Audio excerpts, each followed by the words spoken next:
Real estate is a little bit slow pace, right? It takes a lot of time, but now everything there is developing and it's just not going to stop. How do you verify whether that's a safe investment or not? In the last few years, a lot of people have really gotten burned by inexperienced operators, or there's fraud and things like that in the space. But our job is to protect those investors, which means that all these deals need to be compliant.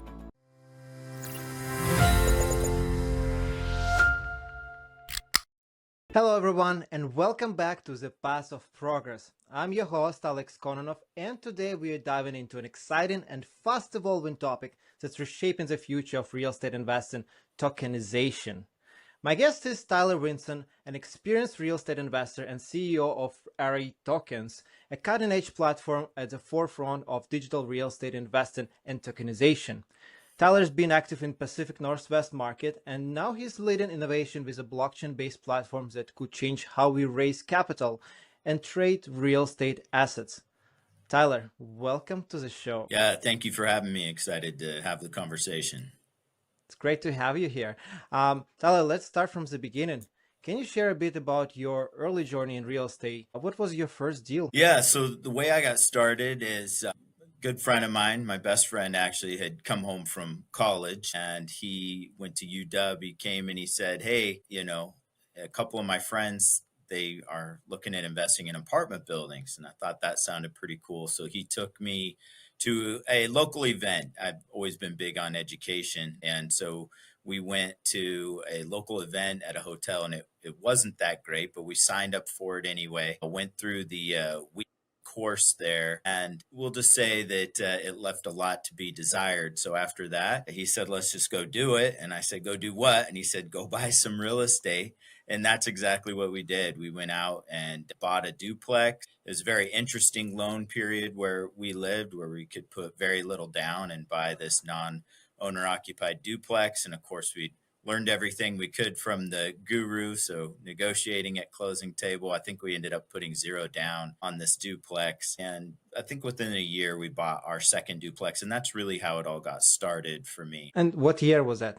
2002. Love it. Wow. So you've been around for quite some time. People Yeah. really basically just scratching the surface with the first market correction, and you already have seen it all. So how was your first experience in the first few deals? Do you still have those properties? I don't have those first couple properties. No. In fact, that very first one that I just described, the duplex, I would say we got scared out of it, within a couple of years, but we still made a couple bucks on our way out. And then the second duplex that we bought, we held for quite a few years and turned that as well. We were partners on those, and my partner decided that it wasn't really for him. We were doing a lot of the work ourselves and the management ourselves, and that was enough to kind of scare him out. So we ended up selling those, and I just continued it on my own and acquired some assets that I still own today. Yes. Very good. So you tried on your first couple of properties, and what was your next on your real estate journey? After that, I started getting into single family homes. I tried the flipping model for a little while, and I quit my job in the time that we did those first two deals and decided that I want to do real estate full time. And what that meant for me was getting my real estate license and trying to make an income that way while I built wealth through the investment portion of it. And I got connected with a real estate investment company that was doing lease options. They were kind of pre-screening these tenant buyers and getting them in a program. And then we would go out and find a house and I would put it under contract. And then I would sell it to the investors. They actually had somebody else, an investor manager, that was in that position, that their job was to sell these deals to the investors. But in short order, they found that I was better at doing that. So they just had me sell those packages. And that's where I really started to learn about selling real estate deals to private investors, because private money and private investors have been a huge part of what I've done. In fact, besides maybe a handful of deals, I spent a decade after the Great Recession there in 2008, not using any bank loans, mostly because I couldn't qualify for them, at the time. And so seller finance and private money was something that I used through many deals throughout. So I did those first two duplexes, and then the real estate attorney I worked with, turned me on to one of his properties. That ended up being a lease option flip, and then that led to another property, and so on and so forth. So I did that for quite a few years, and then I bought those same deals that I was putting together for other investors in the lease option program. I started buying those and single family. And then in about 2010, I started getting truly introduced to the multifamily world. And by 2012, I started buying multifamily, and that's what I've mostly focused on up until today. Although I own a Class A storage facility that I bought and tokenized, I've owned office buildings and retail buildings, and I own some of that stuff today. But my bread and butter has been multifamily with creative finance and private investors. It's very fascinating. Like usually people have a path of going traditional banking, acquiring 1 to 4 units and trying to get the loan, working the job, but you got all in right away. You couldn't qualify for the loan, so you have to go creative and tap into private equity, private money, and creative financing strategies, unlocking a whole new path for you to multifamily. Can you a little bit just tell our listeners what is lease option strategy and how does it work? Yeah, so a lease option strategy is where you're going to buy a single family home typically, and you're going to lease it to somebody with the option to purchase. And the type of buyer that you're looking for is typically somebody that wants to be a homeowner but cannot qualify for a traditional mortgage right now. So instead of selling on owner financing and giving away the depreciation, you can do a lease with an option. And from a investor standpoint, what's nice about that is you normally get some option consideration up front, which is a non-refundable down payment, really. And then in these lease option scenarios, you're normally charging above market rents, and then you can choose to, and often is the case, credit some of that above market rent to a rent credit if they buy the home. So if they don't end up buying the home, then you will keep that option consideration or that down payment, as well as received a higher than market rate lease amount or rent amount the entire time. The other thing you do is you typically will choose a price. At least that's how I did it. So they had an incentive to work through, and that price is higher than what the market value is today. Do a 3-year or a 5-year lease option, and you increase the price.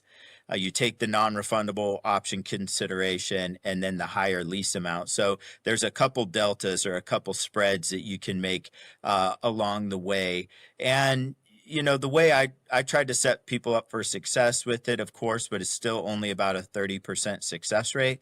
And so a lot of those houses, I would just do that same process over and over. And then sometimes it would be a great situation where the tenant could actually buy it out, and I was able to make a profit on the resale, make the delta on the rental amount. And the big part for me on the lease options was they were responsible for any increases in the taxes or the insurance and all the repair and maintenance that was involved. Now, I live in Washington State, and there's landlord tenant law where we had to execute some extra legal stuff. I would not do those transactions without an attorney involved. But in my scenario, they would execute a document, and they were responsible for repairs, maintenance, tax increase, insurance increase, all while paying an above market rate. And it did set them up nicely on the back end, because they normally wouldn't have to come up with a big down, because they had these rent credits and that option consideration that we would put towards a deal and try to get a win-win situation. So that's how I did the lease options. I love it. Exactly what you said. You're creating a win-win situation. And for someone who's unfortunate with a bad credit or some life situation, they actually have an opportunity to be a homeowner.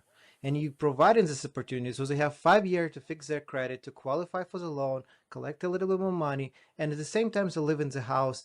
And you introducing the home ownership in the equation. So you basically removing property management need in the case here, because there is no maintenance issues, because it's their home. technically until in the 5 years. So they're already taking care of it, and they love usually their home where they live, and they want to continue keep it nice and clean. So you just collect your rent check without any additional expenses, and it's fascinating. Okay, I like it. So you're very creative from the beginning, and it's very unusual. How did you learn about all of this stuff? Well, some of it was by necessity. Like I said, I got into a position in the Great Recession there where I couldn't go qualify for regular bank loans, and so I ended up taking some education and mentorship from somebody that taught me how to write my own promissory notes and how to negotiate those promissory notes with seller financing.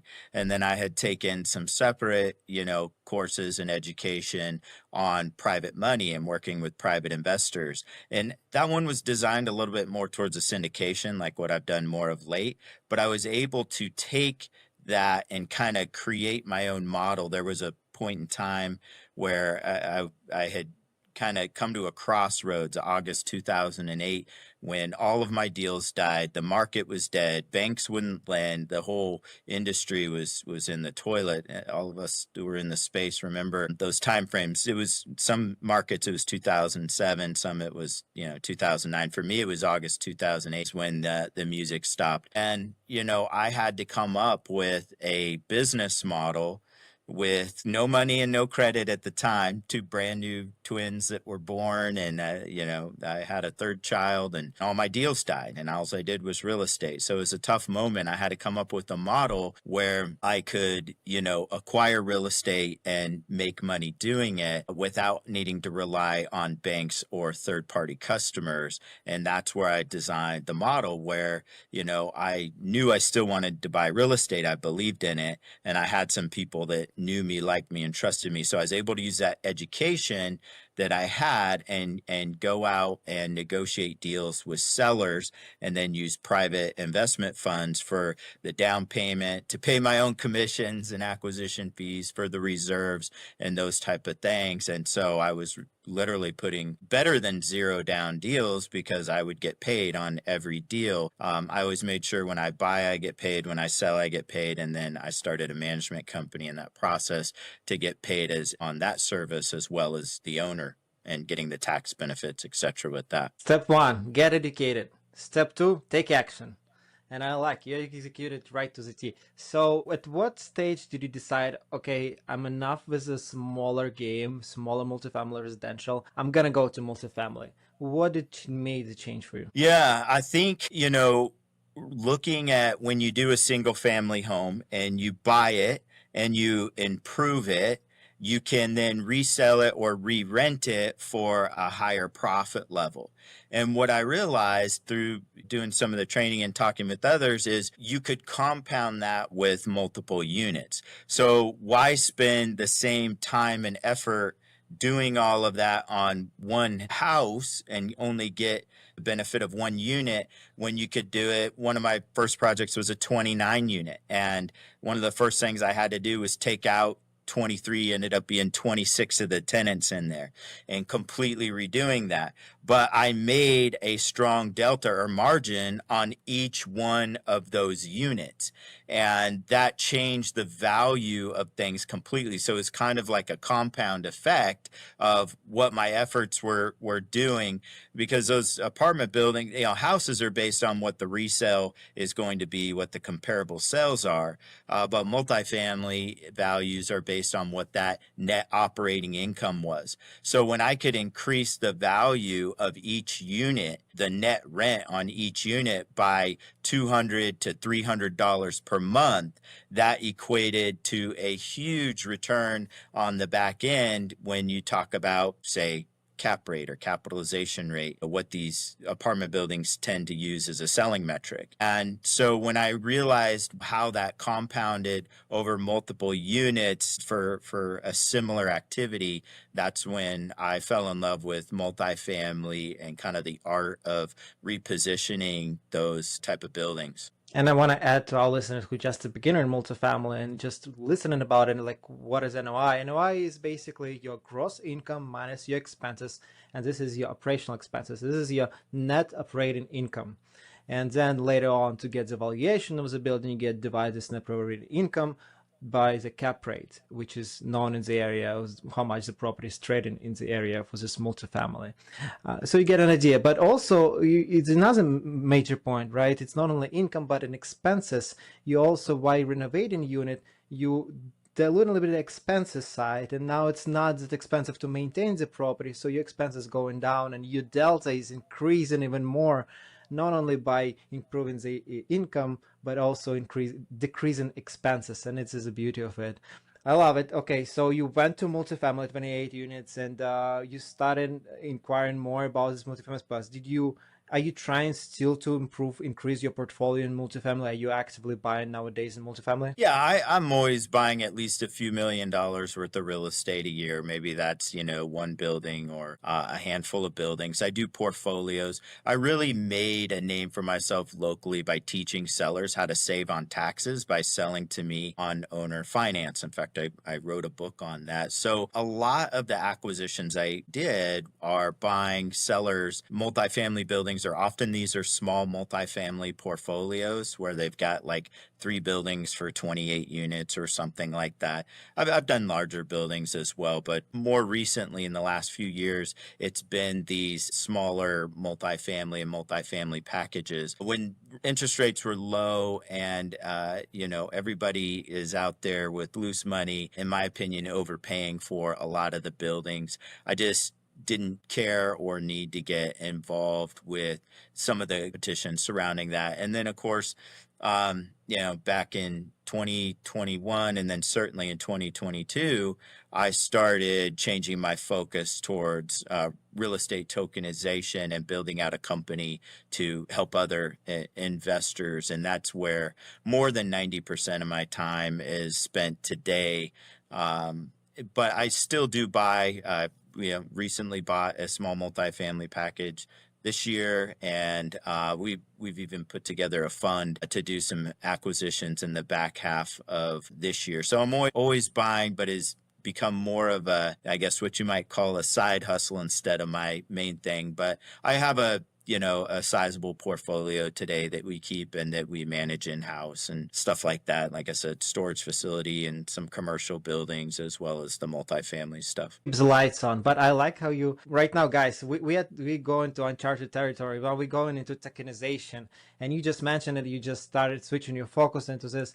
How did you come into the picture? What was a turning point? Yeah, well, I've always had an underlying vision, even when I started, the real estate brokerage that I own as a small investment real estate brokerage. It was always to be able to serve investors on a larger level. Because when I got started, there was like 2 gurus out there teaching, Russ Whitney and Carlton Sheets, maybe Robert Allen, right? So I'm dating myself here, but there wasn't a whole lot. And they would teach particular ways to acquire property, and that was great. And then you would go to the attorney and they would have a different spin on it, and they're starting your LLC. And in fact, I remember walking into my my first real estate attorney's office, and he says to me, I was 21, I think 22, 21, right in there. And he said, "So you want to be a real estate investor, huh?" And I said, "Yeah." He goes, "So you want to live poor and die rich, huh?" I was like, that doesn't add up for me. No, that's not what I want to do. So I think the fascination with all the different facets and rabbit holes of real estate became almost an obsession for me from that point on. Like even the question back then was, the gurus would teach you got to buy an LLC.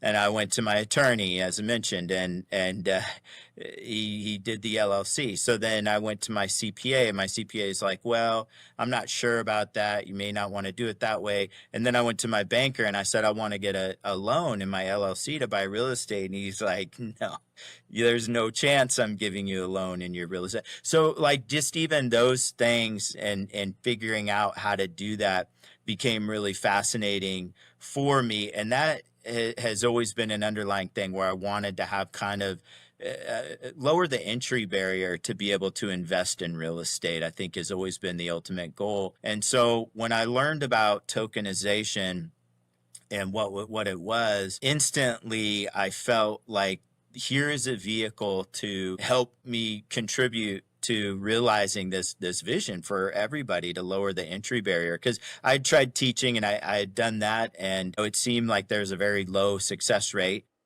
I got into bigger deals and apartments and storage facility, and it seemed like I could only work with accredited investors. So there was a gap there. The actual turning point for me was twofold. One, as a professional real estate investor, and that's all I did, I constantly struggled with the illiquidity of real estate, where I would have millions of dollars of equity in real estate. And unless I sold a property in total, or went and wrestled the bank through a cash out refi, I could not access that capital, that liquidity. And when you're running a company or doing investments, or since that's all I did, that's part of my lifestyle was to spend some of that money.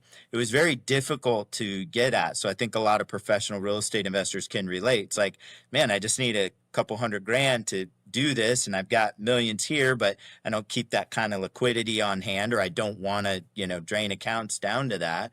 And so that was a problem that I'd wrestled with for a long time. And then the other set of the, I guess, token, pun intended, was I was coaching my daughter's soccer game, and I came off the field, and a good friend of mine from high school, came up to me. She's like, Tyler, it's so good to see you. It's been so fun to watch what you've done in real estate and your success with real estate. She said, me and my husband have been working so hard, and we've saved up some money, and we'd really love to invest with you. And I didn't answer, and then she ultimately answered, and she said, but we don't have enough money, do we? And that was heartbreaking because it was true. At the time, the deals I had was a $50,000 minimum, and you needed to be accredited. And it just, something really struck me there. And it was like, okay, look, I've got a bunch of equity here. I'd love to have it be more liquid. I'd love to access this. She wants to invest, and I don't know how much she had, if it was 10 or 20, but I know it wasn't 50, and I know they weren't accredited. And I was like, there's a problem here. You can trade stocks, you can trade crypto, but you can't really trade fractions of real estate like that. And so when I got introduced to tokenization and being able to create digital fractions of ownership like that, I instantly knew it was the future, that real estate will trade the same as stocks and crypto. And I was very excited about it. And that's how I decided to take steps to enter the world of tokenization. I told my first folks that I met, I just said, I want to be a black belt in tokenization. I remember searching out this guy who at the time said that he did it. And he said, well, I don't think anybody's a black belt in it, yet. This is 5 years ago or what have you. And I just became obsessed at that point of, doing what I could to bring this to reality, where people could invest in real estate as easy as they can stocks or crypto. You just unwired a little question for me. What is tokenization? But ultimately, it's a fractionalized ownership of the real estate. If we're talking about real estate, it could be anything, right? But in this case, you focus on real estate. So when did you start exploring this avenue? What year was that? It was 2021, I think, when I really started devoting significant time and starting the first, entities to do this and entertaining, different partners. I do want to circle back just to simplify the definition of tokenization, because I do think that a lot of people, specifically in my industry, get so caught up in the tech side and needing to understand it and what does it mean and what's blockchain and all of that. And tokenization is simply this. When you create a real estate investment and invite other investors in, let's say like a syndication, you have normally an LLC and you have membership units, or you can call them shares, right? And that's what you sell to the investors, limited partners, so that they're part of that. Well, tokenization is simply making those membership units or those shares digital, giving them a digital component and putting it on the blockchain. That's it. That's what tokenization is. But to give you an analogy, real estate is kind of like a really, really large gold brick. And even though a really, really large gold brick is valuable and it's great to have, very few people can actually participate in owning that gold brick. There's a lot of barriers to do that. And once you're invested in the gold brick, it's very difficult to get out of that, whether you wanted to get your kids involved or whether you just wanted to get out of it in part, harvest some profits, you had a family emergency, whatever that is, normally you're locked into that brick. Moreover, whatever the sponsor or syndicator decides to do, sell the brick in total or maybe get a loan against the brick, everybody has to play ball that's in that brick. In fact, that puts a lot of pressure on the sponsor, the syndicator, to sell the project or cash out refi so their investors can actually realize liquidity and so that they could realize liquidity. But what tokenization does, it takes this big gold brick and now we're going to turn it into 10,000 or 10 million gold coins. And each investor who invests actually gets their gold coins and can hold them and can do what they want with them, whether that's sell one of them, whether that's invest in something else, whether that's stay put and do nothing. And so it just adds a whole new level of flexibility. And now with the secondary marketplace we're launching, it allows them to trade those, tokens for fiat, sell them, or obviously you could invest in other pieces of real estate as well. I have a lot of questions. Okay, let's talk about technical side. And I know a lot of people skeptical about crypto tokenizations and mixos, sayings, but people don't realize that Bergen County in New Jersey, one of the richest counties in New Jersey, actually going on blockchain, on Avalanche blockchain, is getting tokenized. It was announced just a month ago, and it's a huge news because it's the first one. The whole county will be tokenized, which will streamline the closing period, verifications, everything's going to be on a blockchain. So tell me about your technology. On what blockchain are you building? Is it a specific one you chose for your development, and how did you do that? Yeah, so we tokenize on the Polymesh blockchain, and the reason we do that is because it's a purpose-built blockchain for securities and for security tokens. It's called public permissioned, and not to geek out too much on this, but it means that all the node operators need to be regulated entities. So don't worry about it if you don't know what any of that means. It doesn't matter. But what you do need to know is that the blockchain was built for securities, because these are securities. The county that you just mentioned, I believe they're tokenizing the deed itself. Yes. Which is different. Yeah. So which will be a part of the tokenization future as well. But these are securities. So if everybody wants to just buckle up for a quick minute, I'll explain the difference there, and especially from a liability perspective. Should I? Yes, absolutely. Okay. All right. So when the deed is tokenized, like with the county, it's not necessarily a security there. And that's very interesting, right? Because you don't have all the other stuff I'm about to explain in a minute. You are just an owner in that deed and in that property. And that has its pros and cons. For example, one of the pros is you're attached to the actual, deed right there and don't have all the compliance issues because you're what's called a principal. The downside is if somebody slips and breaks their neck on the stairs, you are in that lawsuit. You have full liability exposure, right? Because you're on the deed. And there's ways to try to mitigate that, but the reality of it is you're not limited really in your scope when you're on the deed itself. And probably only so many people, at least in the early days, are going to be able to fit into this deed. What we do when we tokenize properties is security. So you need to have a exemption, like Reg D, 506C is a common one, or Reg A, but these are exemptions to registration. And I'm happy, there's a lot to potentially unpack here, so I'm going to try to talk high level, and then anything you want to deep dive, I'm happy to do that. But what we're typically doing with these real estate is creating that LLC I was talking about earlier, and people can invest in this in a limited fashion. Now, just because you invest in the deed doesn't necessarily mean it's not a security. I'm not giving any legal advice on this podcast or tax advice, but there's something called the Howey test. And if you invest with somebody and it, passes that Howey test or fails it, depending on how you want to look at it, that could still be considered a security. Meaning if you invest with somebody and they're completely responsible for everything, you don't have to do anything, but you expect a return, that's typically going to fall into that security category. And so that's what we do. Everything that we do is SEC compliant.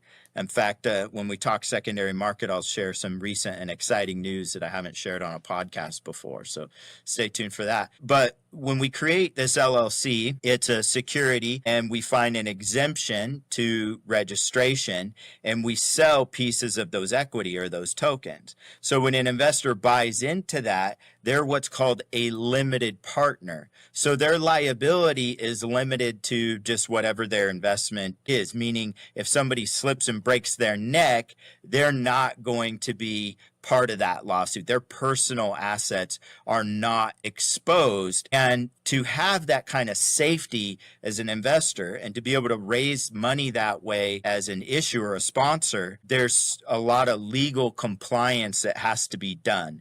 And so that's the security. So that's kind of the difference, high level, real quick, between the deed being tokenized and what happens there and a syndication, for example, being tokenized and what happens there. Yeah, it makes sense.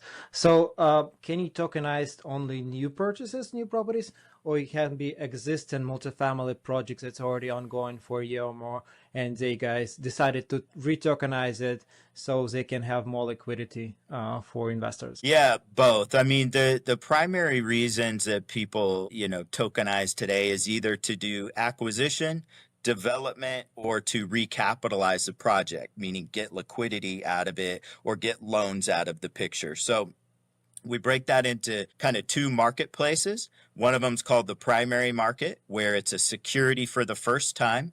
We're going to raise capital for the first time under this, exemption. Then there's the secondary market, where they've already raised capital for it. So let's say that somebody did a Reg D a couple years ago, but now they would like to provide liquidity for their investors and themselves. They can tokenize that and sell those tokens on a secondary marketplace where both what we call the GPs or the sponsors can sell their ownership shares, and shareholder to shareholder or investor to investor can actually sell theirs globally to other interested and, in fact, non-accredited at that point buyers. So there's a primary when it's a security for the first time, and you're raising that to either acquire, develop, or recapitalize. And then there's a secondary market where you have liquidity to be able to trade. And the established projects out there that are illiquid, they'll do that to recapitalize and or to create the liquidity pathways for their investors.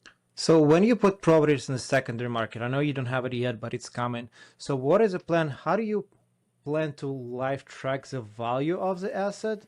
Because there should be some value for each token, right? So how do you reverse engineer the whole process? Is this a limited time period offering, or it's ongoing thing? Yeah, it's a great question. So now I'll let the cat out of the bag. We've recently got our FINRA SEC federal approvals for the ATS secondary marketplace. So we will be the first SEC regulated secondary marketplace for real estate tokens. So we're super excited about that. There's other ones like T0 and Securitized, but they're not real estate exclusive.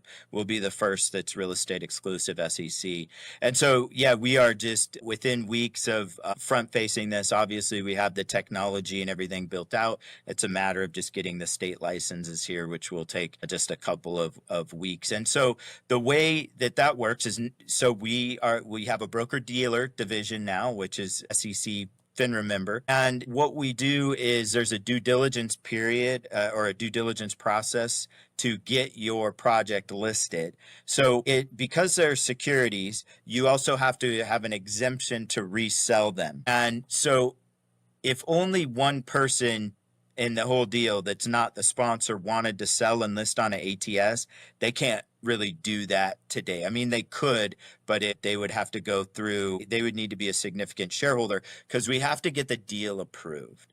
Because to sell to non-accredited investors, because you can sell to non-accredited investors on the secondary market, you have to abide by something called Rule 144. And just to go high level on that, it's a bunch of disclosure information so the investor can see, like, who was the sponsor on this? Is there any recent financials? So on and so forth. But the way the sell is done is if you're going to list your token on there, you as the seller pick the list price of what that is, and then somebody can choose to buy it at that price. So you have the income coming in of how much is this making? What's the projected return? So on and so forth. And if I buy into that, that's the type of return I should expect, right? And you can choose to pay that price or not. You could make offers, to the seller to be able to do that instead. We don't have a market maker yet in this space.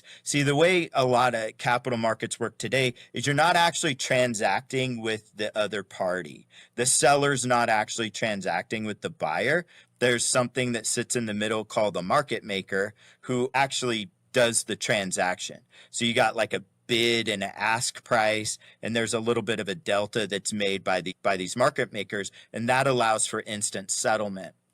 These transactions on our ATS can settle instantly as long as you have a buyer and a seller. But that's how it's going to work in the very early days here, is the seller will put their tokens up, and the buyer can choose whether they want to pay a price for that. Or the buyer gets on, and they can look on REtokens and see all the different projects and what those prices are and decide, like, maybe this one's, has a 4% cash on cash return and a 16% IRR, but it's a new Class A, apartment building. Maybe another one has a 10% cash on cash return and an 18% IRR, but it's like a C class apartment building. And they can choose between those investors, or they could do both, right? 1,000 into this one, 1,000 into that one, or whatever they want to do. But they'll be able to click into the tombstone on each of those and see what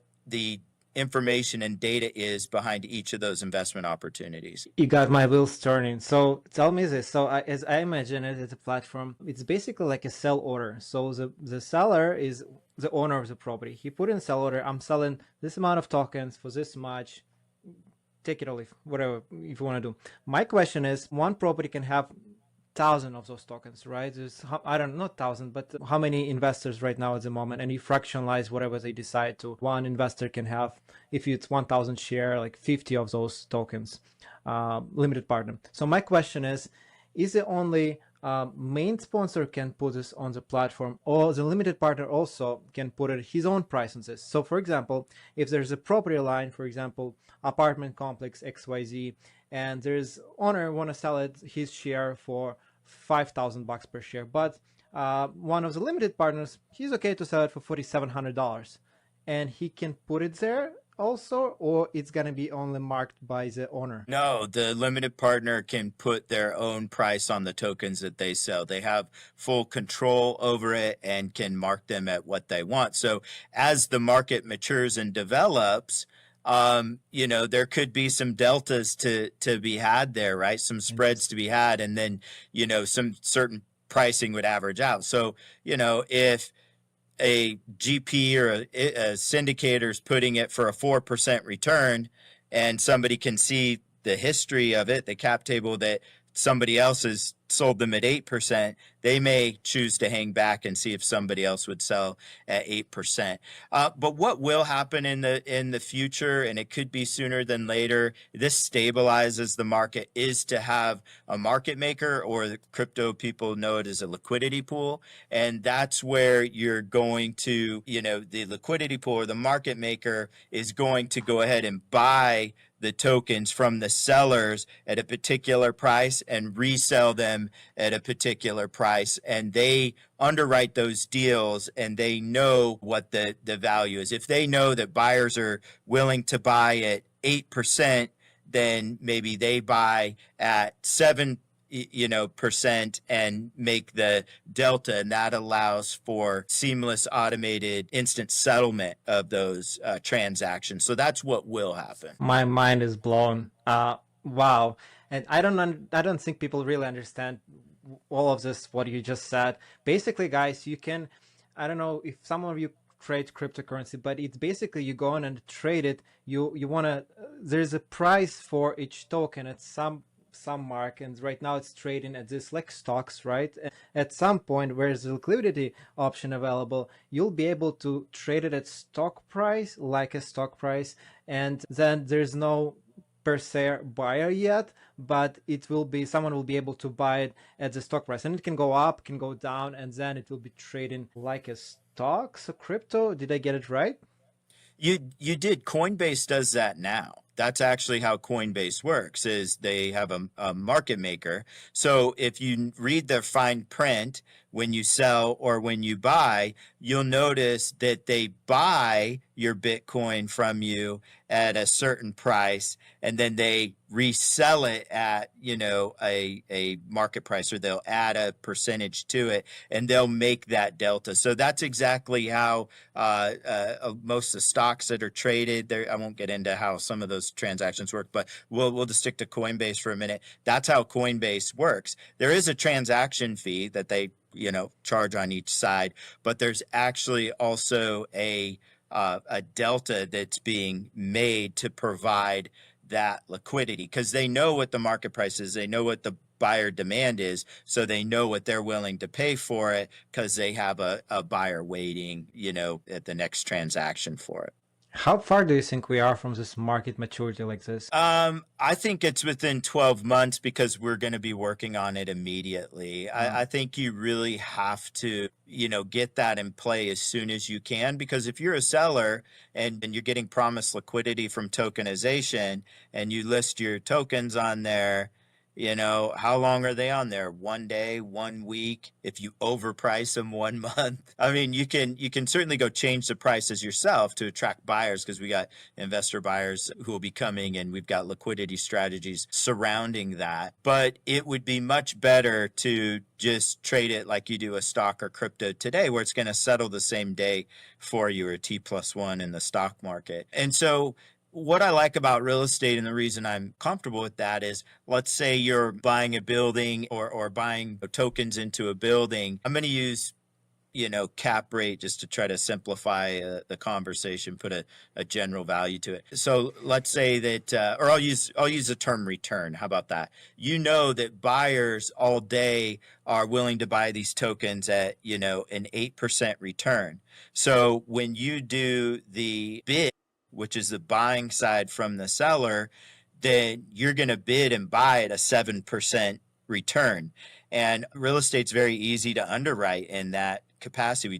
You talked about NOI earlier. What's the net operating income? And you also mentioned that it has to do with cap rate. So it's pretty easy to evaluate those. Like every quarter at a minimum, it will get down to every month, maybe every week. They want every day, but we'll just say at least every quarter, the valuations are being updated, and really probably monthly, based on, the NOI. Every month you have a fresh NOI. And so, what you can pay for that. And that market value could very well fluctuate with interest rates and things like that, just as real estate does now. We got to remember that the underlying asset is still real estate. So it's got all the pluses and all the minuses of real estate, but this is real ownership. You buy these tokens, you're getting a K1, right? You get the tax benefits, you get the capital upside, you get your share of the cash flow, and the technology has to manage all that. And that's where blockchain becomes very helpful. But that's why I think it will be within the next 12 months, is we feel comfortable. You've got to raise a certain amount of funds, whatever that is, anywhere between, maybe the first one's 10 million, maybe the second one's 500 million. It's going to need to be fairly large, but you're able to, there's ways that are done for liquidity pools where you make a deal with the sponsor of buying so many of their tokens from them, which gives them liquidity, but now you have that in your inventory. So as soon as a buyer comes, they can buy and they own it, and the seller's actually already sold it. There's some slight variations on how you do the market making in the middle, and I think that'll come within the first 12 months, because there's a good delta there, right? If the buyer's willing to pay 8% and you can pay 7%, and you're going to transact it fairly immediately, you're doing that all day long, and everybody wins across the board that way.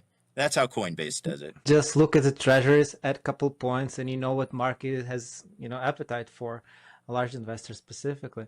But okay, I wanted to unwind a little bit. I think it's important to mention that this will work very well for commercial real estate, because commercial real estate, like we discussed just now, it's on the road as a business, right? It has to produce income, has to have expenses.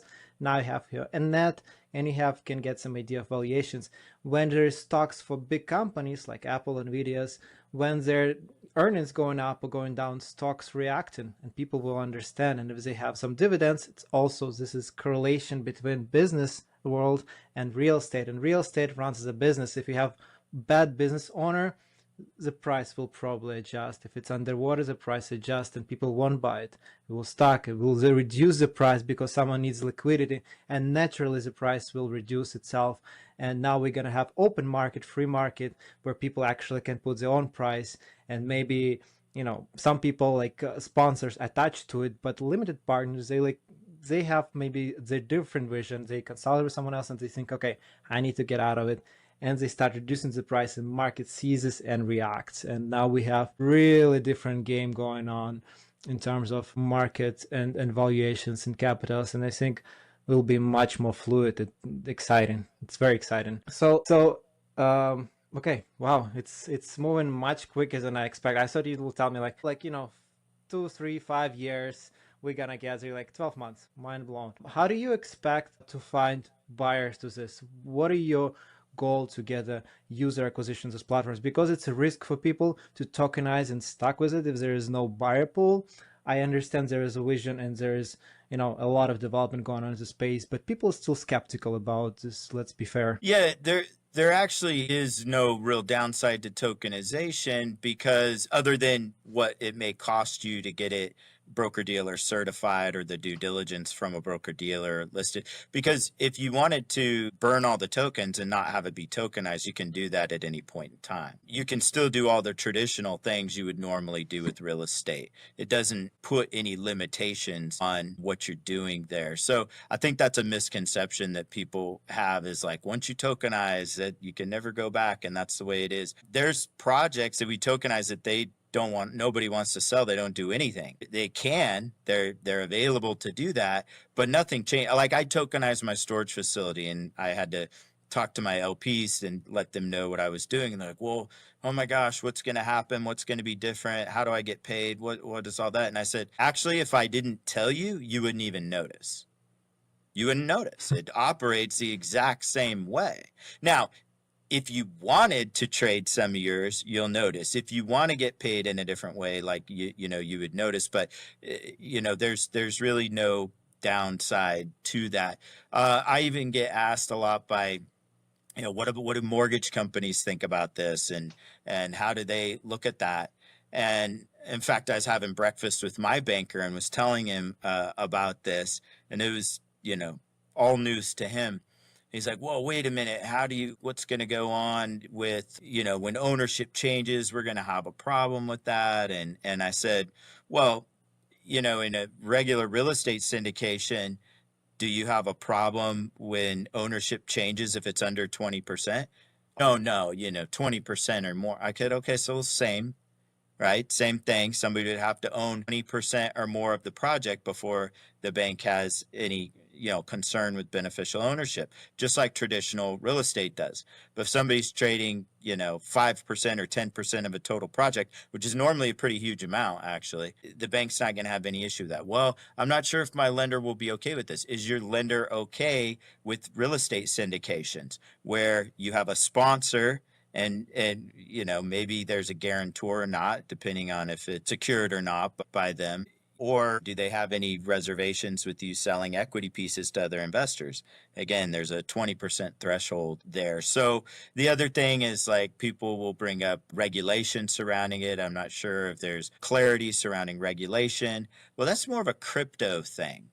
We already came out and said these are securities. There's no question that you have to find a regulation exemption or be registered with the SEC. And us as a broker dealer and as a platform, that's one of the most significant things that people don't realize of what will make this go round is these are regulated securities. We're a regulated marketplace. So investors coming to buy, when you go invest in a real estate project, how do you verify whether that's a safe investment or not? And in the last few years, a lot of people have really gotten burned by inexperienced operators, or there's fraud and things like that in the space. But in our marketplace, these are all vetted by an SEC regulated company and a SEC regulated marketplace. Our job is to protect those investors, which means that all these deals need to be compliant. And that's a big part of what we do, because it keeps the issuer or the sponsor out of hot water. It keeps them out of trouble. They can sleep at night. And there's just a better way to do this business, right? And it does require regulation, and it was a huge lift to get to where we are, but it's a common ground where people can feel safe about investing, and syndicators can feel confident that the way they're raising capital or the way they're selling their securities, their equity, is in a compliant manner, that they're not getting in trouble. In fact, we can program that compliance features into the tokens themselves. So you unpacked just a lot of information, and it's very interesting. But tell me this, do you have some guidelines on your website, if it's a first raise main channel, that sponsor cannot sell more than specific amounts? They have to retain some ownership of the building, because the sponsors, loan guarantors, or asset manager, you need to have some skin in the game, right? Yeah, so we don't allow more than 90% to be sold, meaning the sponsor must maintain a minimum of 10%. And if we underwrite the deal and figure for some reason it needs to be more of that, then we would, do they have a succession plan or not, et cetera. But 10% is the short answer to your question. But if there is someone else willing to step into sponsorship shoes, there's also ability to transfer those tokens if it's vetted, right? Yeah, there's going to be legal disclosure, et cetera, involved at that point, probably more than we want to get into. Because people need to know what's going on, even though they're limited partners and they don't necessarily have a say in the project. If it can materially affect their investment, then they need to be notified, and it may be structured where they can actually even vote on that. But again, the simple one right now is a syndicator or a sponsor is going to need to stay in the deal at least a minimum of 10%. And if they wanted to exit in total, then they would just sell the property as they normally would, and everybody would get paid out on their pro rata ownership. It's because you can still sell the whole property anytime you want, right? Yeah. And now back to your platform. So for the first time raise, are you planning to develop crowdfunding arm as well, or you just provide merely tools for sponsors to use your platform for the crowdfunding? Yeah, so we're right in the middle of making that pivot to where it's been more of a do-it-yourself, because these are securities and we weren't a licensed broker dealer. We didn't have that division. So we provided a playbook, an accredited investor playbook on how to raise capital. And then, of course, we provide the software to be able to do that. We have cap table management, so that it manages who owns what within the tokens and cap table. That's going to be really important in the secondary market. But that now has switched to where, as a broker dealer, it's much more of a white glove service as far as the capital raising goes. We can participate and get them connected, and we bring the investors in through our platform. But everything's integrated in the platform, so investors can invest online 24/7, 365. They have to go through something called KYC, which is Know Your Customer. They got to do that in any circumstance. And then accreditation, if it's like a Reg D 506C, or you have to be accredited to invest in this primary, like you're talking about, accreditation's built right into there. And then in the secondary market, they will only have to do KYC, because you don't have to be accredited to invest in the projects that are on the secondary market. Yep. Okay. And who do you think will be the primary customer here on your platform? Is it regular real estate investors like myself and you, or more like institutional investors? We're built at an institutional level, so we can certainly handle the largest of investors. Where we're seeing most on the syndicator issuer side are larger syndicators that have, typically they have multiple commercial projects, apartments. One of them is going to be a huge housing development in Colorado where they're going to have 2,500 lots. We've got another industrial flex project in Colorado. We've got apartment buildings. We've got hospitality developments where they're actually putting perks and utilities into the ownership tokens themselves, which is kind of cool. So these are going to be, I would say, regular to large syndicators. Now that we're a broker dealer and we can play at a bigger level and participate in the fundraising. So if I put a line on it, I might say that they have at least $10 million of assets under management, which is kind of a low floor in the syndication world, because this is about being able to scale a brand on the syndicator side. Normally when you raise capital, you're stuck to, whatever your network looks like, whoever your contacts are, and then whatever marketing efforts you do alone. But now you'll be able to raise capital in a global marketplace and rest assured that it's compliant. So those are the issuers, is larger syndicators who really want to grow their brand, who want to expand their investor base without the headaches, because the technology, in fact, there's AI embedded in it that could answer questions. It's custom trained to each deal. So it really takes a lot of the heavy lifting out of having multiple investors in a deal. Gone are the days of having to email documents back and forth, having to get on one-on-one meetings, taking calls directly. So much of that is automated. So that's where we see it. The folks that want to tokenize, they either want to create liquidity for their project. So they want to either take some equity out or allow their investors to be able to sell equity, or maybe they want to pay off a loan because they have one of those commercial loans coming due and rates are really high, or they can't get a new loan. It's not going to work at an 8% bank rate, or maybe the debt coverage ratio isn't there anymore, but it's still a good project. It's just going to kick off a 5% cash flow for a while, but it's still going to be fantastic in 3 years while they can raise that capital, get the banks out of the picture, or as I mentioned, acquisition and development. Over on the investor side, yes, regular LPs who invest in real estate syndications today, this is their dream, because now they can go to a marketplace. They have a wide variety of selection. They know it's an SEC regulated marketplace, so diversification becomes easy. There's very low entry barriers to be able to invest in those, and they can go through that process to get, and I think family office is starting to sniff around it a lot as well. So those are even bigger checks. As we're able to standardize what we're doing, and being a broker dealer and SEC regulated marketplace will help this.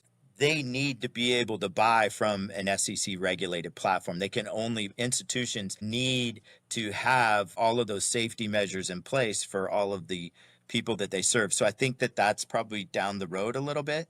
But the biggest appetite out there that people are underestimating for investors in liquidity is your regular Joe and Jane investor who would love to invest in real estate, but has never had access to my commercial building or your apartment building. They've never been able to get, especially for $3,000 or $5,000 or whatever it is, or to be able to dollar cost average into it, or to be able to, buy in different states and across these.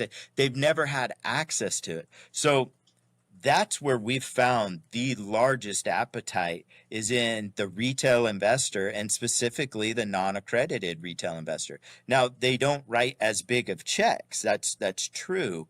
But their appetite and their numbers are billions and billions of dollars worth of liquidity that we are going to open up to the marketplace. So that's another reservation I get, or a question I get is, well, what's that secondary marketplace really like? Is there really liquidity out there? And look, this hasn't existed before in this manner. So I'm not going to overpromise, and there's not market makers like we talked about earlier. I'm not going to say, if you list, there's going to be a buyer there, that afternoon to be able to buy that. There might be.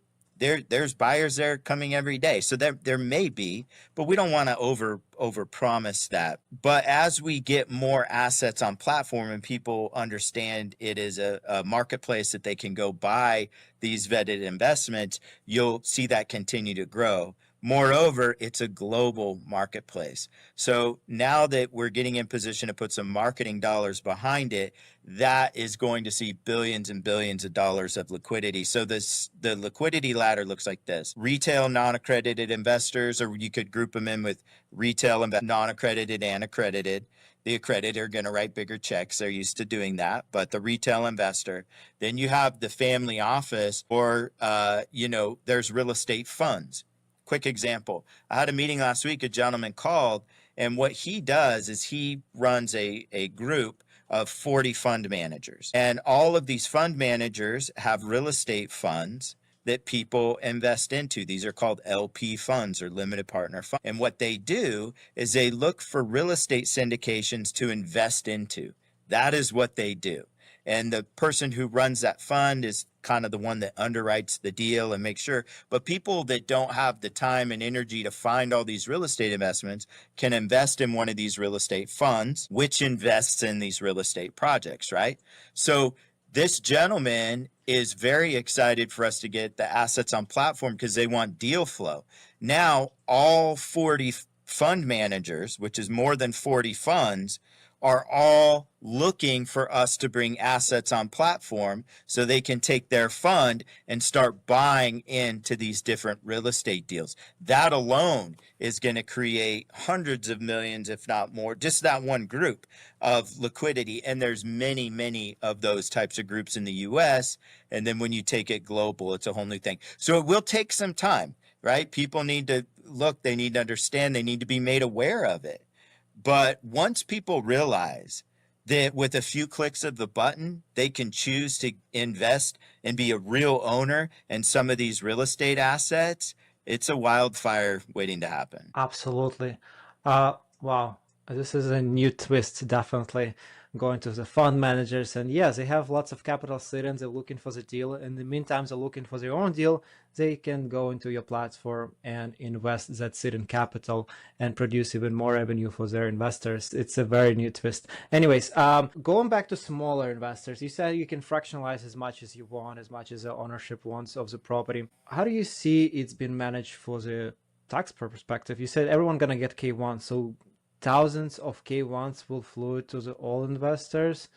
Do you see this manageable? Not the way it's traditionally been done. Absolutely not. But this is where technology and blockchain comes in and solves the problem. So when you run a syndication or an entity, there's an LLC, an operating company that's going to file a tax return, right? And all of the investors that are invested in that entity, and that we'll call it an LLC, get something called a K1. So they get their pro rata of tax depreciation. It shows income wise what it was. And ideally, the reason we invest in these things is the amount of money we put in our pocket should be more than what that K1 shows, right? There's all sorts of cool strategies surrounding taxes that people use in real estate. Well, as a real owner, you get to benefit on that. But the point is this, is the CPA does the single tax return for that entity, be it a building or be it a company that owns a few buildings.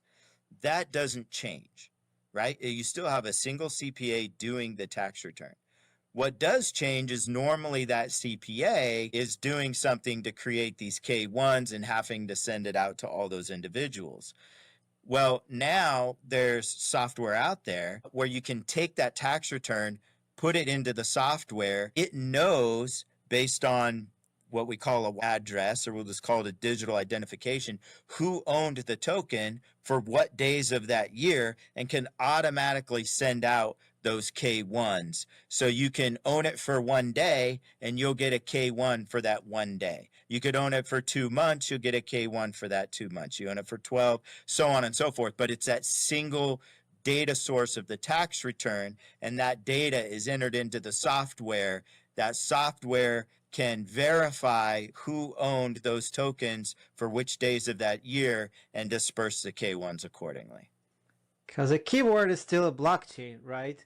Everything is in the blockchain. So you will see verifiable ownership to the day and a minute when they got honored. And it's like Etherscan, right? But it's going to be for Polymesh, and you'll be able to offload all the information out there and provide it to your CPA to get the most detailed information on who's owner when. Yeah, it's true. We keep a cap table in the software, which is really, that comes from something called a transfer agent. A big part of what we did as a company was connect all these things that nobody really wants to hear about because they're complicated, to make it work with a few click of the buttons.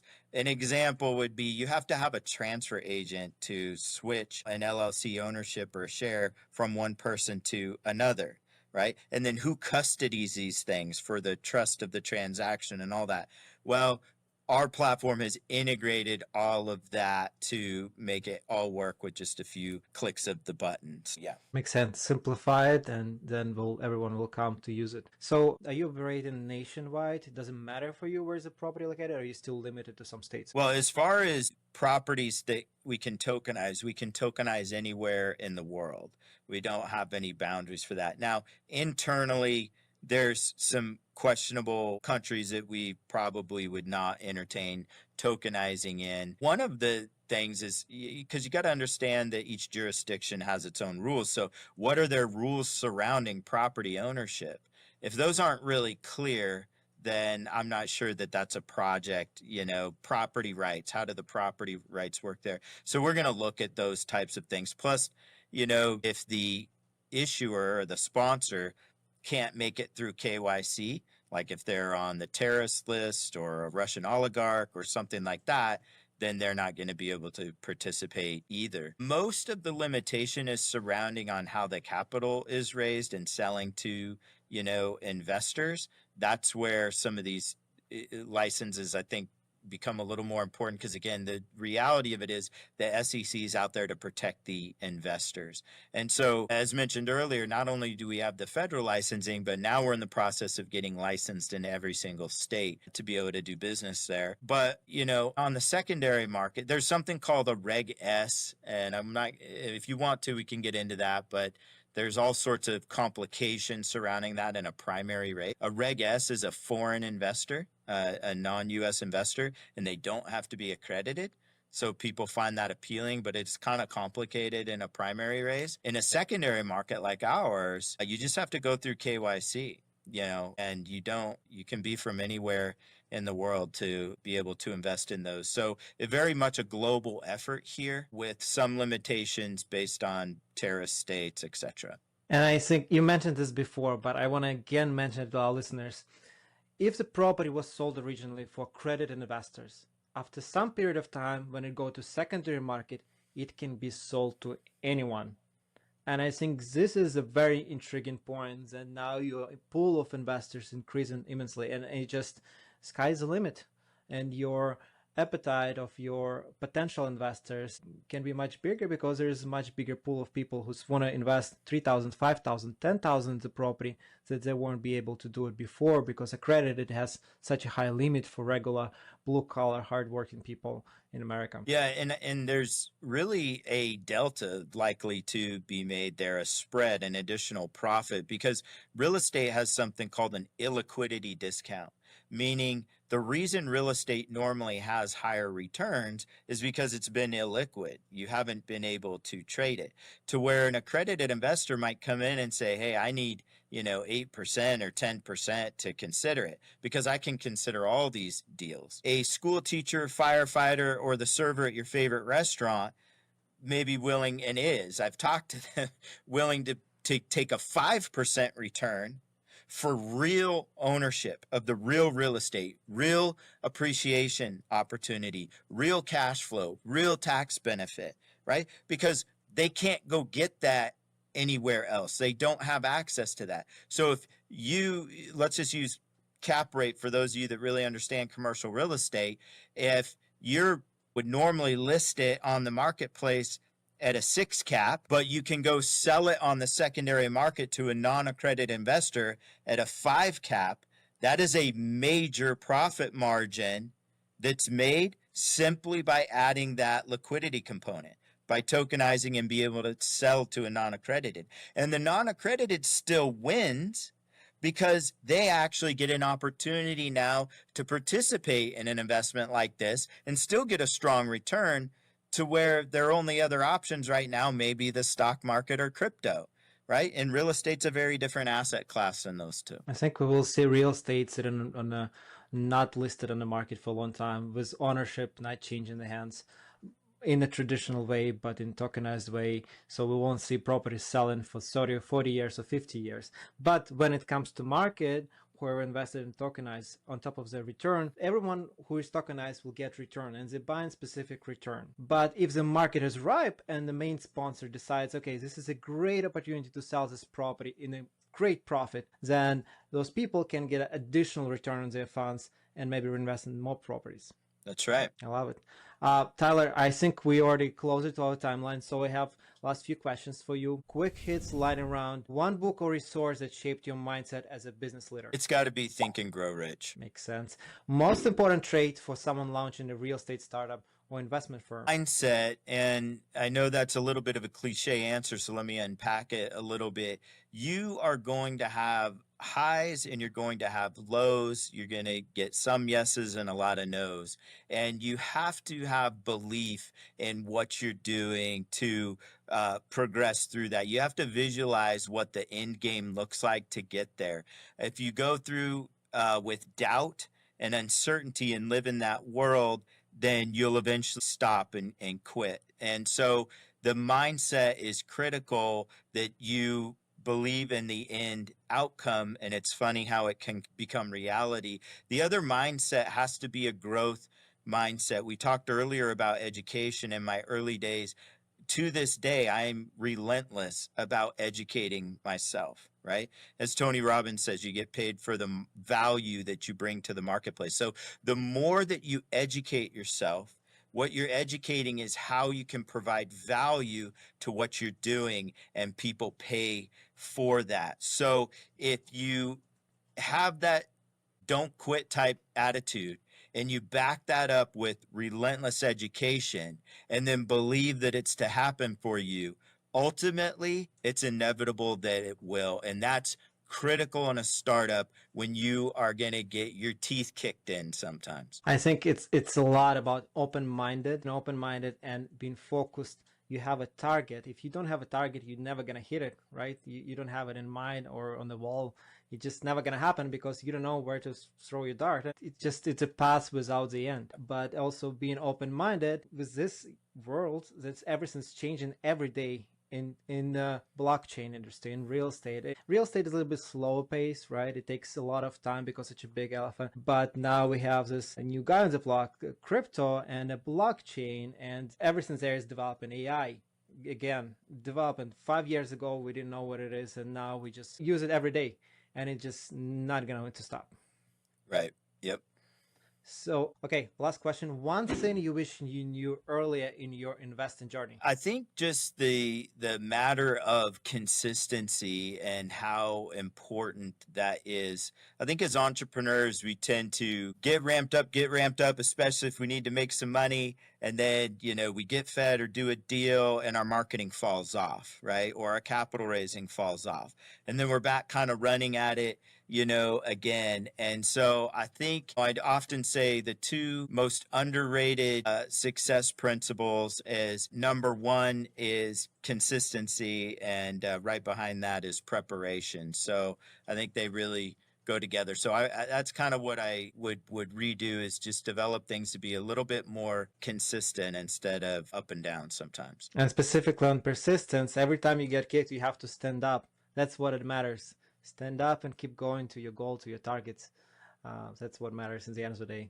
Yeah, it is, because what that means to me is keeping the commitments to yourself. The most important commitment you can keep in life is to yourself, because not only is that going to build confidence when you keep the commitments to yourself, but it's going to stack evidence of who you really are and who you can be. I feel like we can talk about mindset the whole another podcast and Yeah. talk about tokenization even more. There's so much to unpack, and we will have to redo the session again after you have your secondary marketplace up and running. I would like to hear more about it. Yeah. But for today, I have one last question for you.